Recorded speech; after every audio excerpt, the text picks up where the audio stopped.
अरशद नदीम ने कौम की झोली में एक बार फिर खुशियों से भर दी है। कौम को लोगों ने नारा लगाया, अरशद नदीम ने कर दिखाया। उधर गोल्डन बॉय सजदा रेज हुए, इधर पाकिस्तानी निहाल हुए। शानदार जीत पर लोग वालिहाना रक्स कर रहे थे। यूं लगा जैसे पूरा मोहल्ला अरशद नदीम के घर से मटाया हो। खुशी के मौके पर मुंह मीठा कराने का भी इंतजाम था। चमचम, गुलाब जामुन हाथों हाथ ली गई, दिल भर के खाई गयी। अरशद नदीम के भाई ये कामयाबी कौम और शोहराए पाक फौज के नाम कर गए। मैं पूरे मुल्क को मुबारकबाद पेश करता हूँ और ये गोल्ड मेडल पाक आर्मी के शोहदा के नाम करता हूँ, जिन्होंने पाकिस्तान के लिए शहादत दी, पाकिस्तान की हिफाजत की।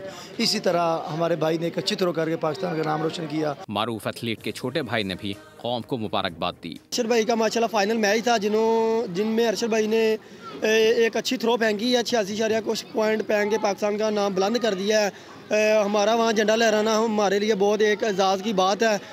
मैं पूरे कौम और अरशद भाई और सलमान बाट साहब उसके कोच को मैं बहुत बहुत मुबारकबाद पेश करता हूँ। अरशद नदीम की शानदार कामयाबी पर मंचलों ने पटाखे भी फोड़े।